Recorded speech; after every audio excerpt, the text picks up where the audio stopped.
छूटेंगे। सत्य सत्य बोलने में क्या जाता। सीता जी को ध्यान आया, हाँ मैंने एक गलती करी थी, जो फूल आए थे उसमें से मैंने पुष्प को सूंघ लिया था। भगवान राम को बिना दिए, राम जी के बिना सुगंधित लिए मैंने सूंघ लिया। अब क्या करूं, अब बोलो क्या करा। देवऋषि नारद ने कहा, माता जानकी एक काम करिए, अब तुलसी के पत्र को कहिए कि कमल के पुष्प की जो सुगंध ली है उसको छोड़कर अगर मैंने पति की सेवा में कोई कमी रखी हो और उनसे कोई चीज बिना दिए मैंने समर्पित कर ली हो, बिना दिए मैंने अगर ग्रहण कर ली हो, तो मेरा ये तुलसी का पत्र अगर ऐसा हो तो अवश्य लगे। अगर कुछ रह गया हो, कमल के पुष्प की सुगंध के सिवाय अगर मैंने कुछ रह गया हो। सीता जी ने विनती करी,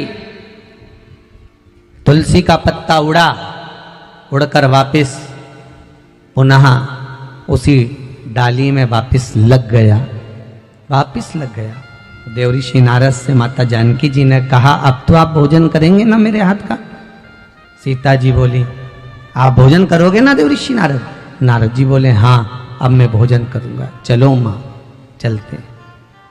तब देवऋषि नारद ने जानकी जी के हाथ का भोजन ग्रहण करा। ध्यान देना, आंवला नवमी के दिन आंवले के वृक्ष की पत्ती मत तोड़ना। जिस दिन माता तुलसा का स्मरण कर रहे हो, द्वादशी तिथि हो, चतुर्दशी तिथि हो, संक्रांति हो, आदिकादिक जो तिथियों का वर्णन करा गया है विष्णु पुराण आदिक में, उन तिथियों को तुलसी का दल मत तोड़ो।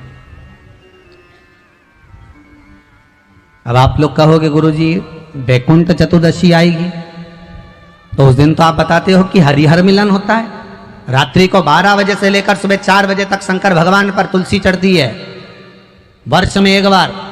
और भगवान लड्डू गोपाल पर, शालिग्राम भगवान पर बेलपत्र चढ़ती है। उस बेलपत्र और तुलसी को सुबह 4 बजे से पहले पहले शहद की शीशी में रखा जाता है। और उस शहद को जो बच्चा माइंड से कमजोर होता है, बुद्धि से कमजोर होता है, जो पढ़ने में कमजोर होता है, जिसका विवेक काम नहीं करता, कोई कंपटीशन एग्जाम उसका निकल नहीं रहा होता है, तो 1 महीने उस बच्चे को वो शहद चटाया जाता है, तो बच्चा विद्वान हो जाता है। माता पिता को कहना नहीं पड़ता कि पढ़ने बैठ पढ़ने बैठ पढ़ने बैठ, बच्चा खुद पढ़ता है। माता पिता नहीं कहते फिर कि पढ़ने बैठो, वो खुद पढ़ेगा।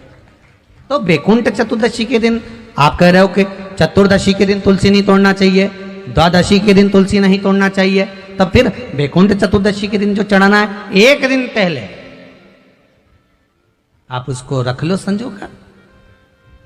शिव महापुराण की कथा तो यहां तक कहती है कि अगर आप सोमवार का व्रत करते हो, संकट सोमवार का व्रत करते हो, 16 सोमवार का व्रत करते हो, और आप सोमवार के दिन अगर बेलपत्री के वृक्ष से बेलपत्र तोड़ रहे हो, तो उसका भी दोष है महाराज, उसका भी दोष है। 1 दिन पहले तोड़।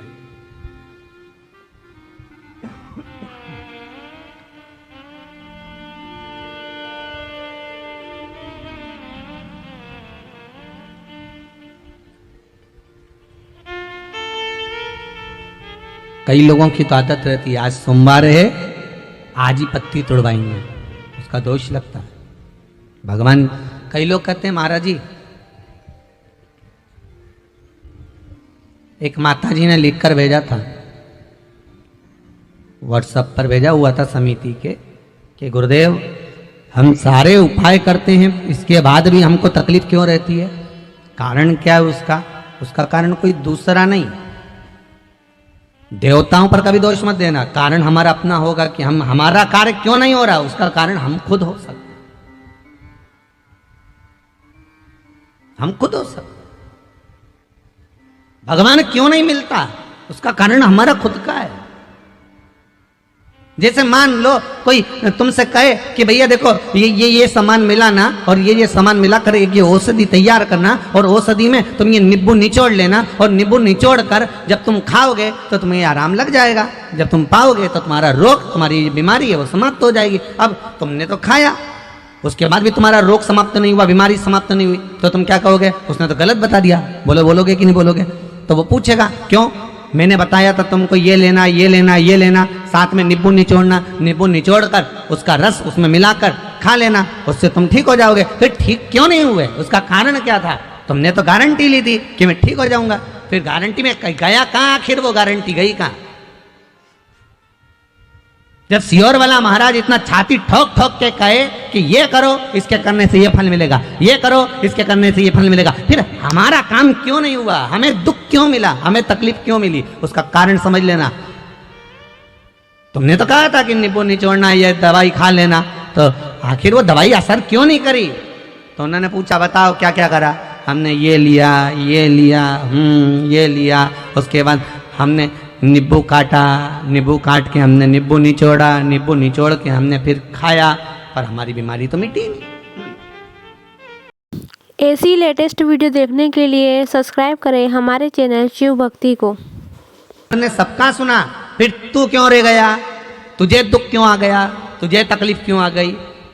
फिर से बता कि मैंने ये डाला ये डाला ये डाला, नींबू निचोड़ा, फिर उसको खाया, पर मुझे आराम नहीं लगा। उसका कारण क्या है? तो फिर जिसने दवाई बताई थी उसने पूछा ये बता कि तूने नींबू निचोड़ा तो कैसे निचोड़ा? कि ऐसे ही निचोड़ा। नहीं नहीं, नींबू तूने निचोड़ा तो निचोड़ा कैसे? अरे तो उसको काटा।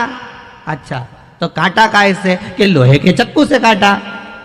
बस दवाई वाले ने कह दिया वो चक्कू जो था ना वो लोहे का था, और लोहे के चक्कू का जो उसमें पदार्थ लग चुका था, और लोहे के चक्कू का उसमें जो जंग था वो आ गया था, और वो निचोड़ने पर पूरी दवाई का नाश कर दिया, इसलिए तेरा काम नहीं हुआ। नींबू निचोड़ना था तो जैसे लोग वो कांदा नहीं रहे, कांदा कैसे फोड़ दे, ऐसे नींबू को फोड़ के और उसका रस निकाल कर, वो प्याज होता ना, प्याज को काट की जगह ऐसे फोड़ दिया, अब उसका रस निकाल कर, तो जो नींबू का रस निकाल कर घोट के पी। अब की बार उसने वही करा, ना चक्कू से काटा ना तलवार से काटा, उसने नींबू को डोचा, उसका रस निचोड़ा, खाया, वो ठीक हो गया, हो गया, रोग समाप्त।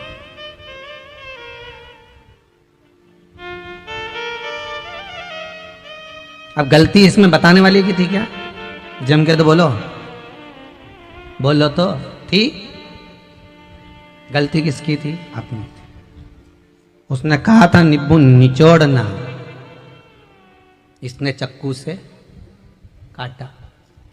लोहे के चक्कू का भाग पदार्थ जंग उसमें लग गई, उसका असर दवाई का खत्म। गलती हमारी। आप आए नहीं और सुबह हो गई, मेरी पूजा की थाली धरी की धरी रे। मुझे उम्मीद है कि आपको वीडियो अच्छी लगी होगी। वीडियो अच्छी लगे तो लाइक करना, चैनल को सब्सक्राइब करके जरूर जाना। धन्यवाद।